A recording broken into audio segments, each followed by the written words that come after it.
just quit. I know it's difficult, but if you're dealing with that, you have to quit.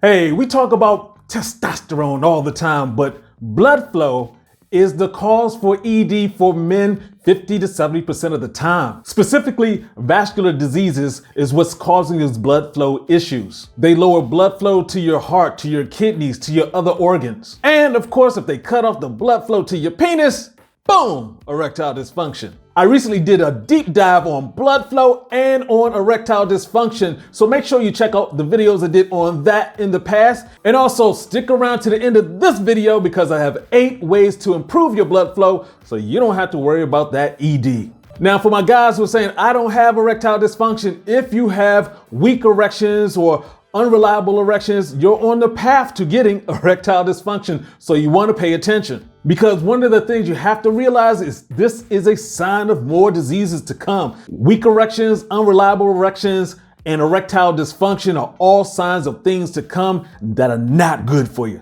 Not at all. Because if you have ED, that means that your arteries are clogged. Now, it's all about that blood flow. We talk about that testosterone, but that blood flow is vitally important. If you have ED, that means one or more of your blood vessels are closed in or are blocked. So let me go ahead and break down what is happening. So, of course, when your heart pumps blood, it's going to the arteries to get to other parts of your body. To get to your penis, first it has to go through your stomach and starts branching off from there. When it's time for an erection, your arteries get wider, and that's when the blood flow goes down, your penis swells, boom, an erection. Now, erectile dysfunction is just basically saying that one of these arteries or one of these pathways, something's not right, it's blocked, it's clogged. And even if it's not clogged yet, the lining of the blood vessels are damaged, so something bad, it's on the way. Now let's talk about atherosclerosis. So basically, atherosclerosis, the word I like saying that I don't like saying.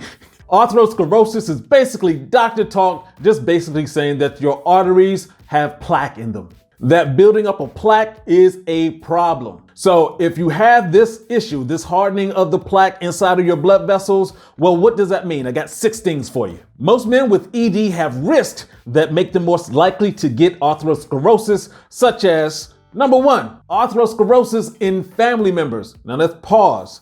25% of your body is genetics. The other 75% is what you eat. When we often talk about family and genetics, we're also talking about the culture of your family when it comes to the diet. So if your family is heavy into meats and you've been heavy into meats, well, it's not necessarily a genetic issue. You're just all heavy into meats. So the other things are high cholesterol levels, high blood pressure, and of course our favorite, diabetes. Not our favorite, no, not at all. Obesity and smoking. We'll talk about smoking in a second. So when it comes to ED, one of the first things you have to look at is lowering your blood pressure. Some people are able to do this just with lifestyle changes. Other people, well, they have to go and get the medication. And the problem is some medications actually cause erectile dysfunction. Now, don't have enough time to go into all the different medications, but just look it up. It's called Google. Make it happen. Let's talk about 8 ways to get that good blood flow. But first, understand that your body has 60,000 miles of blood vessels. 60,000. When your circulation is poor, that means that your blood isn't going through delivering the oxygen and nutrients to your organs and other body parts. So with poor blood circulation, often you'll see it in your hands and your feet being cool, and also weak erections. So let's get into those 8 things you have to pay attention to. And number 1 on this list is that nicotine, is that cigarettes, whether it's e-cigarettes or any type of nicotine. We're talking about your blood flow is going to get thicker to the point that it's not going to go through correctly. And of course, that also means it is harming your arteries. So what you need to do, number 1, just quit.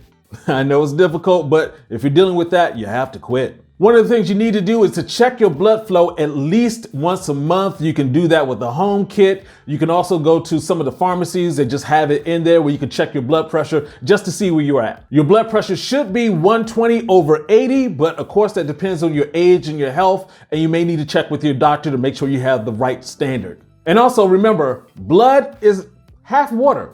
So you want to get that water into your system. You need to stay hydrated, and especially if you're doing a lot of exercises or you're in a heated environment.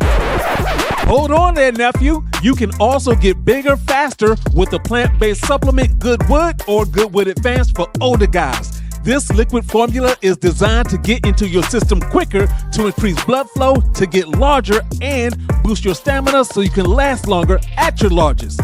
Don't you love it when nature just makes sense?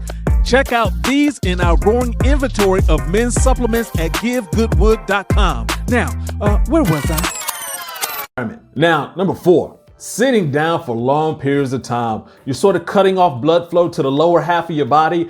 And in fact, your legs are supposed to send blood flow back up to your heart. So we're sort of halving ourselves. So what you need to do, if possible, get a standing desk. At the very least, make sure you're standing up as often as you can during the day, especially if you have a sitting down job. Number 5, yoga. I love yoga now. Yoga is low intensity, but it's great for giving your body the ability to move that circulation, and it's sort of twisting your organs, which is very helpful for blood circulation also. Now, there's this one particular yoga move called, I'm probably saying it wrong, Viparita Karana. What? Okay. Basically, it's a great way to send blood back to your pelvic regions. Basically, all you're doing is just going up to a wall and sticking your feet up against the wall and letting the blood drain down to your pelvic regions. And of course, number 7, you need to get that aerobics in. We're talking about walking, running, biking, things of that nature. Now, you want to do this at least, when I say at least, I mean the least, 30 minutes, 5 to 7 days a week.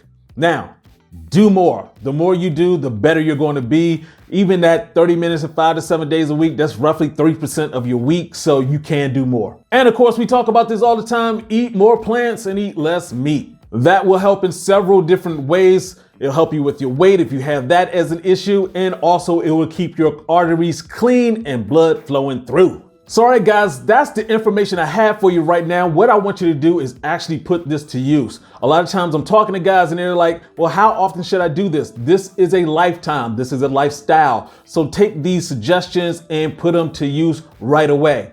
And as always, if you like what you heard, go ahead and hit that like button. And if you want to come on in, hit that subscribe button, hit that notification bell so we can get some more of this information to you. And this is Uncle B saying, get your game up and go hard. Peace out.